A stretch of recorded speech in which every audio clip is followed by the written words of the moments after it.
ലോകത്ത് നടന്ന പല പ്രധാനപ്പെട്ട സംഭവങ്ങളും മുൻകൂട്ടി പ്രവചിച്ചിട്ടുള്ള ബൾഗേറിയൻ പ്രവചകയായ വാങ്കെ ഇപ്പോൾ ഒരു പുതിയ പ്രവചനം, വാങ്കയുടെ ഒരു പുതിയ പ്രവചനമാണ് ഇപ്പോൾ പുറത്തു വന്നിരിക്കുന്നത്. 2026 എന്ത് സംഭവിക്കുമെന്നുള്ളതാണ്. ഇപ്പോൾ നമുക്കറിയാം, ലോകത്തിന്റെ വിവിധ ഇടങ്ങളിൽ വിവിധ രാജ്യങ്ങൾ തമ്മിലുള്ള ഏറ്റുമുട്ടലാണ്.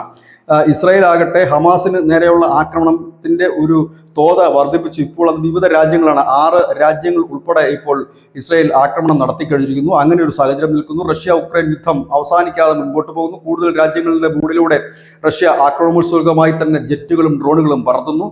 തായ്വാനെ ആക്രമിക്കാൻ റഷ്യ ഒരുങ്ങുന്നു. ഇങ്ങനെയൊക്കെയുള്ള ഒരു സംഘർഷഭരിതമായ യുദ്ധഭൂമിയായി മാറാൻ ഒരു സാഹചര്യം നിലനിൽക്കുമ്പോഴാണ് ഈ വാങ്കയുടെ പ്രവചനം ശ്രദ്ധേയമാകുന്നത്. വാങ്ക പറയുന്നു, 2026 ലോകമഹായുദ്ധം, 3ാം ലോകമഹായുദ്ധം ഉണ്ടാകും എന്ന് പറയുന്നു. അത് കിഴക്ക് നിന്ന് ആരംഭിക്കും, അതായത് ഏഷ്യയിൽ നിന്ന് ആരംഭിക്കുകയും പടിഞ്ഞാറേക്ക് നീങ്ങുകയും ചെയ്യും. അതോടുകൂടി കിഴക്ക് ഒരു പുതിയ ലീഡർ ഉയർന്നു വരും.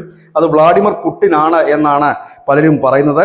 ലോകത്തിന്റെ പ്രഭുവായി ഉയർന്നു വരും. ഇപ്പൊ കിഴക്ക് പടിഞ്ഞാറിനെ കീഴ്പ്പെടുത്തുകയും പടിഞ്ഞാറ് തകർന്നടിയുകയും ചെയ്യുന്ന ഒരു കാഴ്ചയായിരിക്കും ആ യുദ്ധത്തിൽ ഉണ്ടാവുക എന്നും പറയുന്നു. ലോകക്രമം ആകെ മാറി മറിയും. ഒപ്പം തന്നെ 2026 പുതുവർഷം പിറക്കുന്നത് തന്നെ വലിയൊരു പ്രകൃതി ദുരന്തത്തോടു കൂടി തന്നെ ആയിരിക്കും.